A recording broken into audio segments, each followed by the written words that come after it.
Hey guys, what's up? This is Free Nachos, and in this video we're going to go over deliberate practice, an elite training method used by some of the world's leading experts in pretty much any field. And we're going to apply it to poker today, which is going to be pretty interesting. Let me start off by going over what deliberate practice is. And before I do, let me introduce you to this young lady whose name is Angela Duckworth. She wrote a book called Grit, which I highly recommend to any of you guys to read, because she goes into her own research on becoming expert in many fields. So she went with spelling bee contestants as well as pro athletes, and basically what she did is she made it her life's work to study how some players excel and some players don't. And the knowledge and wisdom that she distilled out of that research she put into this book called Grit, which I highly recommend to anyone to read. Right, so what is deliberate practice? So what sets it apart from regular practice, right?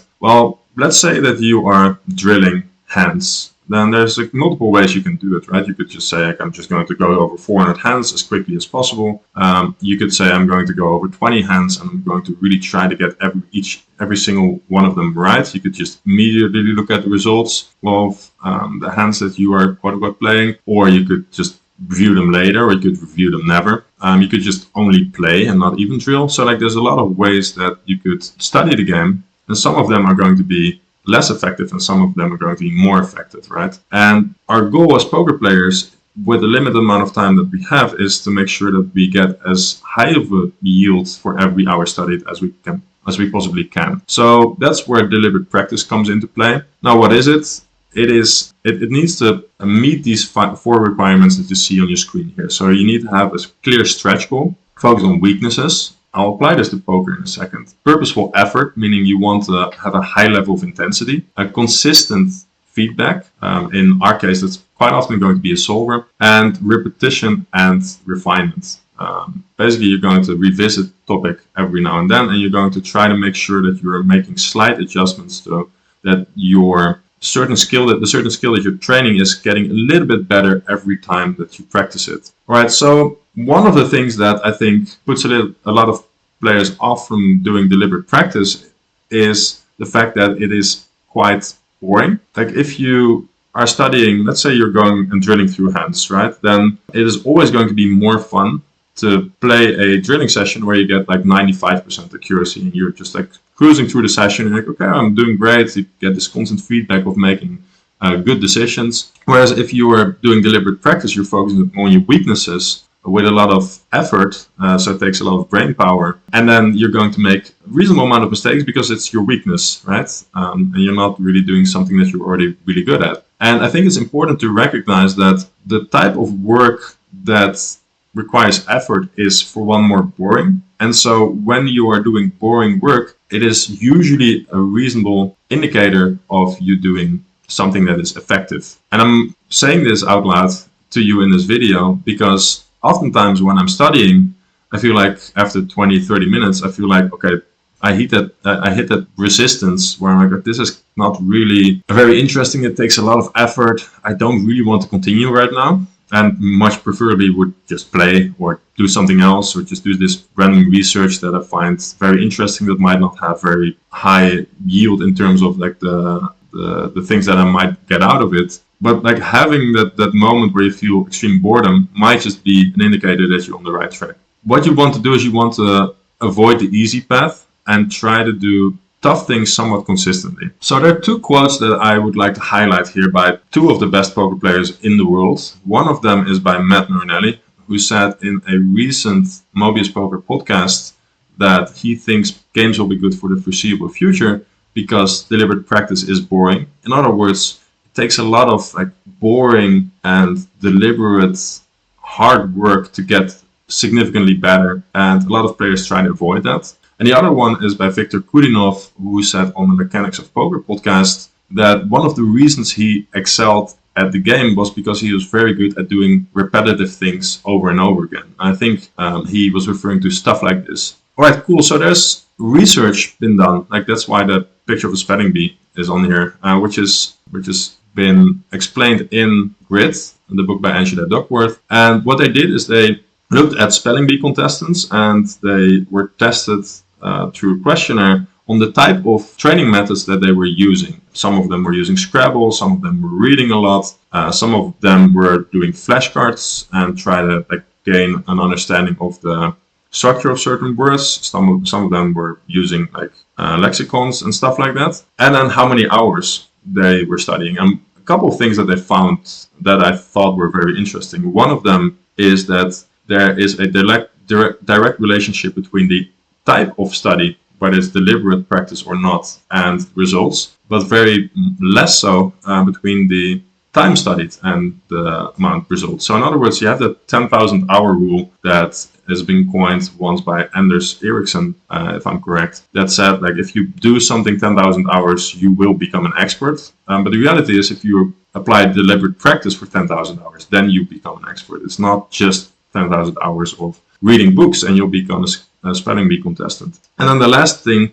the spelling bee contestants said in those questionnaires that the type of work that they found most boring was deliberate practice. So in other words, the kids that were able to do the boring, deliberate work in order to get better were having the highest return on their time studied, were generally among the top contestants, and were hating their life, pretty much, which I thought was pretty interesting. All right, so now let's apply this to poker. Right? And the first thing that we're going to do is we're going to set a goal. I'm going to pick defending versus c-bets. Defending is a very good way to study deliberately because it's just a lot of work that you've got to do. You just got to go through a lot of sims, trying to gain an understanding of what the defending threshold is on different textures, what kind of things are important when you're choosing defense. And drilling in a solver is a pretty good way to use for deliberate practice. Now, I have to say, not every drill that you do in a solver is deliberate practice, but applying deliberate practice to drilling is very easy. So defending versus c-bets, the reason I'm doing that is simply because it's the highest volume node or formation as 3-bet pot in position pre-flop caller. So this is when we open, let's say, the button, small blind 3-bets, and we call, and then we face a c-bet on the flop. And you can see it is almost twice the amount of EV that flows through this node if you compare it to other formations like 2-bet pot out of position pre-flop caller, which is going to be you're on the big blind, you call an open pre-flop and you face a c-bet.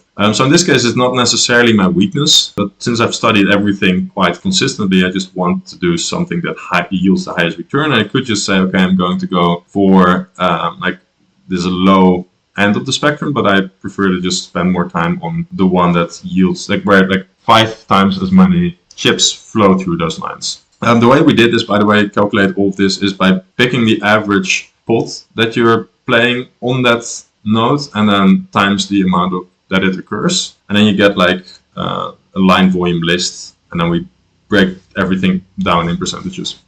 All right, so how can you do this, right? So generally what I advise you to do is you set a stretch goal. To give you a very good example, the way I used to do this is before I would go to sleep at night, I would do drills on GTO Wizard on my phone, and I would have in my notepad app, I would just have high scores. So 3-bet pot in position pre-flop caller, small blind versus button facing 1/3, high score 14. 14 in a row I had correct. And then the stretch goal was get to 15, right? So that forces you to really try to get a little bit better this time than you were last time. And makes it so that you're not just randomly drilling to, let's say, 30 hands or 20 hands, but you're really trying to get the next one right. Because what would happen sometimes is if I at some point was at a high score of, let's say, 22, then the next night I would need to break 22. And that means that sometimes you're just going to get to 15 and you make a mistake, you have to start at 0 again. Next time you're at 18, have to go to 0 again. 3, have to go to 0 again. And so whenever you've done that for 30 minutes and you get pretty close to that high score, you are for sure going to think about very carefully, what are the factors at hand here in this situation that I'm facing. So there's naturally going to be a high level of effort, because if I were to make a mistake again, I had to go over back to 0, and I wouldn't allow myself to go to sleep unless I got a new high score. Now, obviously, you get into a situation sometimes where you just drill for an hour or 90 minutes while you actually want to go to sleep. So it might not be perfect, and especially if you're getting better and better and better, then you might need to shift your attention to a different node where you're making more mistakes and the high scores are a little bit lower. But try to make sure that you have a clear stretch goal. Okay, I'm going to drill 30 hands and I'm going to try to get to an average EV mistake of X, or I'm going to go to 30 hands. I'm going to really try to make 0 mistakes in these 30 hands. All right, so focused attention. The way I like to do it is go by a small amount of hands and not go through a lot of hands, so that I can really make sure that I try to gain an understanding of each of the mistakes that I'm making. And then generally what I'd like to do is get immediate feedback from the solver. So if I make a mistake, I'm not waiting towards the end, but I'm just reviewing it immediately. Go through a different type of board. So let's say I'm folding pocket eights on Queen Jack 4 or something like that, and it's supposed to be a call. What I might do is I might say, okay, well, what if it's King Queen 4? What if it's Ace King 4? What if it's Ace King 10, right? Or what if it's a tie formation? So I'm not on the button, but now I'm in early position. Would it still be a defender? And so I'm trying to gain an understanding of what is it exactly where I'm lacking context right now. I'm trying to build that context by just going into the solver immediately and get an understanding of how the spot works exactly. I'm making immediately a flashcard, and we're going to go do some flashcards in a second. Those flashcards I'm logging, one, for making sure that I find the upgrade and just leave it somewhere so I have it, like I've done it and it's tangible work that I've produced now out of it. Two, it's a very easy way to revisit it. And that brings me to my next point, which is repetition and refinement. And the way I do that is with flashcards, specifically when I'm drilling. Flashcards are highly effective because you can just pick the ones where you make a mistake and put them into a flashcard and then give yourself like the 2-3 sentences of a context that you needed and that you need to understand, and you're just going to drill and repeat and refine. So now you're just focusing on solely the mistakes, not just on all spots. You're focusing only on your mistakes, and you're trying to make sure that you integrate the upgrades that you found already. And the way I do this is by integrating this in my warm-up routine. So I'm playing early mornings, generally speaking, and then before I start my session, I always do a deck of drilling flashcards, like defending flashcards usually, or sometimes betting, but usually defending. And then I do some mindset flashcards with upgrades that I found helpful to remind myself of consistently when it comes to mindset. And by doing that, I make use of something called spaced repetition, meaning it's better to study 12 times 10 minutes than it is 1 times 2 hours. You just get a higher yield for those 12 times 10 minutes. And then habit stacking means that I'm already playing, so it's relatively easy to stack the habit of drilling, like repetition and refinement in this case, on top of that, because I'm already playing. So like I'm already sitting down here at whatever 6 a.m. to open up the lobbies, play poker. So I might as well just like add it there so that I have this anchor to which I can stack my habits in. All right, so what we're going to do now is I'm going to show you specifically the last part where we just go over a bunch of flashcards and we're going to do some work with them. All right, so here we have my flashcard software, which is Anki. It's free. You can download it. I'll try to put like a link in the description, but if it's not there, just Google Anki and you be able to find it. You can see I've got like a bunch of flashcards in here already. We're going to focus on defending versus small bets. Just want to highlight that this is a part of our CFP methodology. Sorry for the quick plug here, but we built this entire methodology that you can see here with like a ton of stuff when it comes to videos. There's like hundreds of videos at this point by us, done like by many of the coaches that have been done. Like there's Gary Chappelle here. There's some heads up 500 zoom by Sid, who has a block and run at once. Mother Star is in there. I'm going to be in there quite often with a bunch of videos. We have, like I said, like we have some Anki decks. So like in just one of these pages, there's Anki decks. You can find it here. These are all the Anki decks that are included. But there's like a ton of material. And this is one of the benefits of joining a CFP, is that a lot of this work has already been done before you. And so when you're drilling 3-bet pot in position before caller, there will be material for you that helps you get to the point, like get to the key of the spot relatively easy. And there's like a ton of stuff in here. I won't show you everything, but like there's some guidelines how to play versus ranks in different formations. As you can see here, some elite exploits. But basically it consists of hundreds of pages.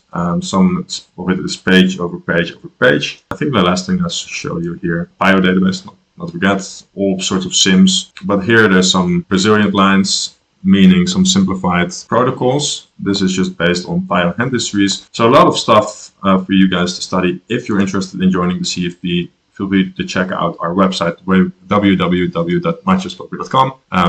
Almost started speaking Dutch there for a second, which would reduce my audience to like the 2% of Dutch guys that are watching this. Like a lot of data and a lot of other stuff. Anyway, let's go into the defending versus c-bet here. And the cool thing about Enki is that you can, like, well, actually I'll show you. Like, the cool thing is that you get the situation here, pocket eights here, small blind or big blind versus button this is, and this is, in this case, it's a big blind. And then the question is, do we defend here? I would say that this is probably going to be a fold without a spade, and then a defend with a spade. I think it's pretty close to 0 EV though, so we'll see. On such a favorable board for a big blind, pairs with no backdoor flush draws generally fold, and you can see it's pretty close to break even. Just defend the ones with a spade, and you can see up until pocket tens, pocket tens, except pocket nines and lower, you just defend the ones with the spades. You're raising some of these under pairs, which is pretty cool. Alright, so I'm just going to say, this is the cool thing. You can say now, okay, I want it again in a relatively short period. I'm already pretty good at it, and so just mix it in there, but not too soon. And then this one was easy, and you won't see it for the foreseeable future. I'm just going to say that this was easy.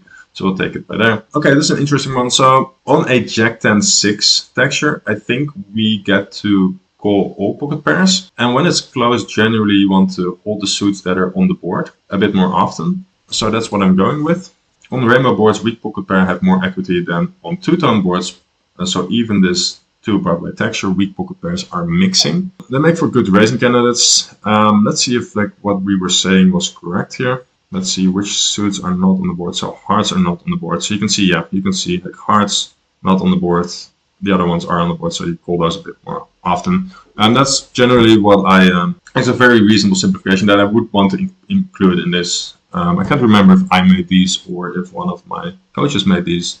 Okay, cool. So I'm just going to say this was easy. Ace 4 here. I think on this double Broadway texture we end up folding simply because we have so much connectivity with the Jack 10 region. So we're going to have like Queen 9, King 9, King Queen pairs, 7, 8, 8, 9. So this is actually a relatively weak hand on this texture, I would say, and therefore we just fold this, but call off the ones. Like we have so many cutters here, it's just one over and one backdoor is not quite good enough on a double Broadway texture. This makes a good raising candidate, giving the hotspots. Yeah, so like there's a slight overfold. You could mix it in as a raise. I definitely did not make this one, I think. I think either way is probably okay. Like you can see the raise is pretty close to 0. These days the hotspot for raising is not very significant, so I wouldn't just go out of my way to find this raise, but yeah, it's good point. This is a fold, I guess.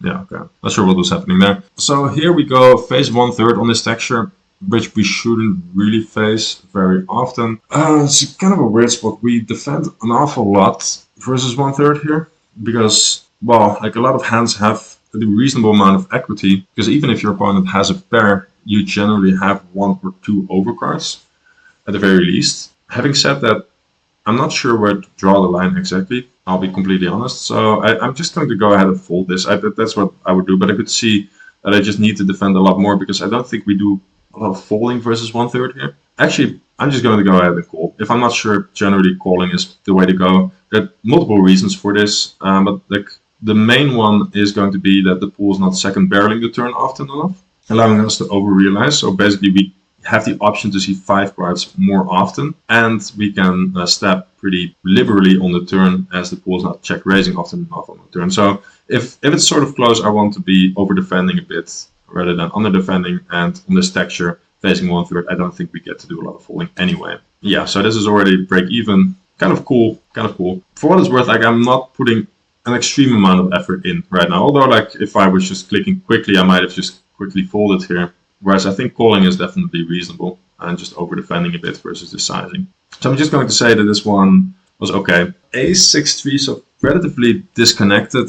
Can we call without the spade here? That is the question, right? On the two-tone texture, like on the rainbow texture, we're going to call. On the two-tone texture, it's kind of close. The fact that my opponent, back to straight draw. I was going to say the fact that my opponent is on the big blind means that he's going to have, actually scratch that, he's going to have it on the small blind as well. I was going to say he's going to have some suited connectors if he's betting at a reasonable frequency, which this texture he might be allowed to. Then he's going to have some sixes in his range, but I don't think that's the most relevant thing. So let me think for a second. We're facing a little bit less than quarter pot, than 1/3 pot on a broken ace-high disconnected texture. We have a pair. I think we just call. It's close, but I think we just call. Let's see, it's actually not very close. Ace-high two-tone, but with only one Broadway card. All pocket pairs have enough to continue versus the size. So I want to do this again because this took me way too long to figure out. I was just going all over the place with my thoughts there for a second, like, okay, you can do this, you can do that, and that's generally not the way you want to approach this. What you want to do is you want to like have a very clean thought process, which is why I took a step back and said, okay, let's just go and go back to basics. It's a disconnected texture. We face a small sizing. Probably we're going to have enough equity, but I want to do it again relatively quickly, so I'm just hitting again. So I get it soonish if I do this again tomorrow, or maybe even later in the session, and we get to review this one. Here, one small sizing, two overcards, and paired broken texture, so I think we're definitely going to call. Yeah, so you can see mixing, if it's close again, and this is, like if you're playing 10-20, then sure, mixing folds here, it's fine. If you're playing 50 and all, then you're not going to get a second barrel often enough. Like there's a pretty big discrepancy between the pool and solver. And quite likely you're getting a range bet here as well, which the solver is not going to do for the sizing, most likely. In other words, like there's a lot of incentives that are pointing you in towards the direction of slightly over defending, which is why I think this is a reasonable way to go about it. Okay, easy one. We'll do one more. Oh, okay, now this one, let's try to make it as clean as possible. On a broken, disconnected ace-high texture versus a small sizing, we call all pairs, period. Yeah, okay, cool. Sort of my point. Let's do a new one. Okay, so I'm trying to assess quickly like what the reason why I'm thinking is that ace-5 is going to call, ace-9 is going to call, ace-6 is pretty close. I think we don't really have a lot of weaker hands in our a lot of like equity hands that we can call. So not like queen 10 has a gutter or something like that. So we need to, like any pair will call. Our better ace highs like ace-9 and better are going to call. Ace-5 and worse are going to call. Ace-6, ace-7 are pretty close. Let's say whenever it's close, we're going to call. This is definitely going to mix in some folds. Okay, well, reasonable. One overcard. Yeah, so that's something that I thought of but didn't say out loud. Is like you have an overcard, which is going to be pretty powerful because this overcard allows you to perceivable now that you're going to value bet the river whenever an ace rolls off. Whereas if you have queen 10, which is also defending at some frequency by the way, which is a bit surprising to me, as you can see here. But if you have queen 10, then it's a lot harder for you to value bet river sec in some lines, but a lot less common, right? If maybe there's still some value betting going on in bet check and then check lines where you call the flop, check the turn, and then have the option to value bet the second pair on the river or something like that. It might be a thing. Definitely less often though, but you can see you're not allowed to fold an awful lot. Ace-6 and ace-7 are the closest ones. Ace-5, these ones are better, and then these ones are better, so we got that right. I would want to see this one again. I'm just going to go and hit again. This is just a call, broken disconnected texture, and we'll wrap it up here. Broken disconnected texture, you're just calling any pair, period. So I would click on easy now, and then move on. You can see that I haven't done this one in a while. This is one that has been generated by the CFP, and I think it would be good for me to just go through these more consistently. Like, to be honest, specifically the last 6 months, I've been traveling a lot. I've been focused on the company a lot. I haven't played an awful lot myself, and I haven't studied enough myself. Next year, I'm going to be moving to Andorra, or when I say next year, like I mean, technically I'm already living there. I'm just like visiting the Netherlands now over the holidays. So in 2 weeks, I'll be in Andorra, and then the plan is to play a lot more poker. And then it definitely makes a lot of sense to do these daily and multiple times a day, quite likely, to make sure that I refresh on some of the things that I already know and make sure that my thought process is as clear as it can be. For now, if you guys have any questions, hit me up in the comment section. I'll put a link to our Discord down below, and I'll put a link to this deck of flashcards for you guys to study, so you can just study those whenever you want for free. Just need Anki, and I'll put a download link in the comment section down below as well. Yeah, that's it for this video. Don't forget to like and subscribe, and talk to you guys soon. Bye.